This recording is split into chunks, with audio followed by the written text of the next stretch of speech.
بیگم ناظرین، پاکستان کی بڑی جماعت پی ٹی آئی کو بین کرنے کی سوچی جا رہی ہیں، جس پہ اسحاق ڈار کا بیان آیا ہے۔ ان کا کہنا ہے کہ یہ ایک بہت بڑا فیصلہ ہے اور جو پارٹی کی لیڈرشپ ہے وہ ضرور اس میں پہلے اپنے آپ کی مشاورت کرے گی، اس کے بعد ہمارے اتحادیوں سے مشاورت کی جائے گی۔ وزیر اطلاعات کے مشاورت کے بغیر یہ کچھ بھی نہیں ہو سکتا۔ ان کا کہنا ہے کہ سارا کچھ حکومت اور لاء کے مطابق کیا جائے گا، کچھ بھی قانون کے باہر نہیں کیا جائے گا۔ اس کے برعکس طلال چودھری کا ایک بڑا بیان آیا ہے، جس میں انہوں نے انکشاف کیا ہے کہ یہ فیصلہ کیوں کرنا پڑا۔ ان کا کہنا ہے کہ جب پاکستان میں لاء اینڈ آرڈر ہی نہ رہے، جب عدالتیں سب کو باعزت بری کرنے لگے، 9 مئی کے مجرموں کو سزا دینے کی بجائے ضمانتیں دی جائیں۔ ان کا کہنا تھا کہ جب سائفر کیس کے مجرم عام پھرنے لگے، جب فورن فنڈنگ پر بار بار اسٹے لیا جائے تو حکومت اتنی کمزور نہیں ہے۔ ہم نے بہت کوشش کی کہ یہ فیصلے پر نہ پہنچنا پڑے، لیکن ہمیں مجبور کیا گیا پاکستان کے لاء اینڈ آرڈر نے۔ آئیے سنتے ہیں مزید انہوں نے کیا کہا۔ فیصلہ جو ہے وہ آبویسلی لیڈرشپ کے پہلے اس کو دیکھے گی، جو وزیر اطلاعات نے کہا ہے، اس کے بعد جو ہمارے اتحادی ہیں ان سے مشورہ ہوگا اور قانون آئین کے تحت ہوگا۔ یہاں جو قانون آئین کے خلاف جو فیصلے ہوتے ہیں سیاسی، ویسا کوئی فیصلہ نہیں ہوگا۔ یہ کسی بھی سیاسی جماعت کے لیے مشکل ترین فیصلہ ہے، مگر یہ مجبور کیا گیا جب انصاف ہی نہ ملے، جب 9 مئی کے لوگ جنہیں سزائیں ملنی چاہیے انہیں ضمانت پر ضمانت ملے، سائفر کے مجرم کھلے عام پھریں، فورن فنڈنگ پر سٹے چلتا رہے، تو ریاست کمزور نہیں ہوگی تو اور کیا ہوگا۔ ہم نے آخری دم تک یہ انتظار کیا کہ یہ اقدامات نہ اٹھائے جائیں، مگر جب نظام انصاف پاکستان کو انصاف دینے میں ناکام رہا تو پھر مجبوراً وفاقی حکومت نے وہ اقدام اٹھایا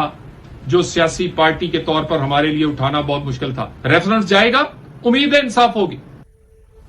یہ بتا دیا، لیکن ناظرین میں زبیری صاحب یہ دوبارہ یہ تصویر جو ابھی دکھائی ہے ہم نے، جو محترم طلال چودھری صاحب ہمارے جو فیصل آباد سے وہاں پہ یہ تنظیم سازی کرتے ہیں اپنی پارٹی کی، ان کی پیچھے انہوں نے تصویر لگائی ہوئی ہے محترم نواز شریف صاحب کی، وہ ایک ہاتھ میں وہ کبوتر لے کے بیٹھے ہوئے، اگر دکھا دیں یہ پیچھے نظر آ رہا ہے۔ اور یہ اس دن کی تصویر ہے جس دن حسن ایوب صاحب نے ہمیں بتایا تھا وہاں سے کہ بس وہ پرائم منسٹر بنے کے بنے، اب دنیا کی کوئی طاقت ان کو نہیں روک سکتی، پاکستان کی عوام، پاکستان کے ادارے، اب ہر چیز everything is in line, تو he is going to the prime minister. اب وہ لوگوں نے 8 فروری کو ظاہر ہے ووٹ ان کے اگینسٹ دے دیا، تو اس کے بعد یہ ساری پریشانی ہے۔ قانونی نقطے کے اوپر آپ کی رائے چاہوں گا کہ اس وقت جو ہے ایک پولیٹیکل پارٹی کو اگر بین کرنا ہے تو یہ چارج شیٹ سائفر کیس انہوں نے بتایا وہ فارغ ہو چکا ہے، فورن فنڈنگ اس کے اوپر ابھی چل رہی ہے پروسیڈنگ پینڈنگ ہے کے اوپر سے،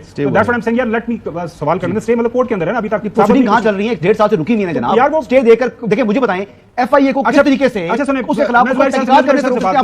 سے پلیز آپ اس بارے سے پوچھ لیں یار، کورٹ سے کرنا ہے نا، میں نے اور آپ نے تو نہیں کرنا، کو بھی کام تو اچھا کرنا ہوتا ہے نا، کام ہی نہ کرے کورٹ کا کام۔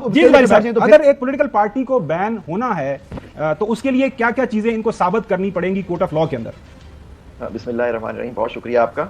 دیکھیے پہلی بات تو یہ ہے کہ یہ جو ریفرنس بنتا ہے یہ فیڈرل گورنمنٹ بناتی ہے اور وہ ڈیکلیریشن فائل کرے گی سپریم کورٹ میں، تو پریزیڈنٹ کے سائن سے نہیں جائے گا۔ جو آپ رانا صلی اللہ صاحب کی ایک مجھے تقریر سنا رہی تھی، فیڈرل گورنمنٹ اس کو پیش کرے گی وہاں، اس میں کہیں نہیں لکھا ہے آئین میں کہ صدر مملکت کے سگنیچر سے ہو جائے گا، نمبر 1۔ دوسری بات ہے کہ آپ نے خود دیکھا اس کے اندر ہے کہ 15 دن کے اندر ان کو ڈیکلیریشن کے بعد فائل کرنا ہوتا ہے ریفرنس، اور سپریم کورٹ اس پہ سپریم کورٹ فیصلہ کرے گی، اور سپریم کورٹ کا مطلب آرٹیکل 176 میں ہے کہ پورا supreme court, chief justice and the ججز آف دی سپریم، تو موسٹ پروبلی یہ فل کورٹ ہی سنے گی اس کو۔ اور اس میں جو کیس ہمارے سامنے جو ایک مثال ملتی ہے وہ نیب کی ہے، نیشنل عوامی پارٹی کی 1976 کا کیس ہے، 1975-76 کا، جس میں اس میں پابندی لگی تھی اس زمانے میں اور سپریم کورٹ نے اس کو اپہولڈ کیا تھا۔ اس میں انہوں نے ان کو شہادتیں دینی ہوگی، ٹرائل ہوتا ہے پورا، اور ان کو ثابت کرنا ہوگا کہ یہ جو جماعت ہے پی ٹی آئی یہ پاکستان کی انٹیگریٹی سوورنٹی کے خلاف ہے، اس لیے اس پہ بین لگایا جائے، اور سپریم کورٹ نے اس کو اپہولڈ کرنا ہوتا ہے۔ لیکن آپ نے دیکھا نیب ختم، اس میں پابندی لگی، اس کا اثر آج تک ہم دیکھتے ہیں بلوچستان اور پھر کے پی کے میں کیا اثر رہا اس کے بین کرنے کا، جب آپ کسی جماعت کو سیاسی عمل سے باہر کر دیتے ہیں، اور آج بھی وہ موجود ہیں اور حکومت بھی کر چکے ہیں خیبر پختونخوا میں، اب ان کا نام ہے عوامی نیشنل پارٹی۔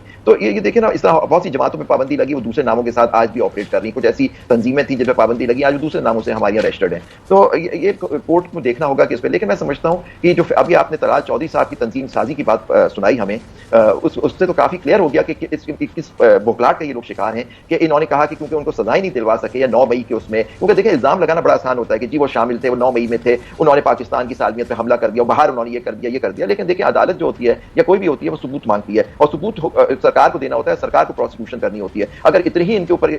ان کے پاس شہادتیں موجود تھیں تو آج تک 9 مئی کے کیس میں اینٹی ٹیررزم کورٹ میں ایک سزا بھی یہ لوگ دلوا نہیں سکے۔ اس کی ایک وجہ اور میں بتاتے چلوں کہ کچھ لوگ جن پہ الزام انہوں نے اس وقت لگایا تھا، وہ ٹی وی پہ آ کے انہوں نے P T I Imran Khan کی برائی کی، تو وہ ان کو چارج بھی نہیں کیا۔ اس کے برعکس وہ تو معاملہ ظاہر ہے کورٹ وہ چل رہے ہیں، وہ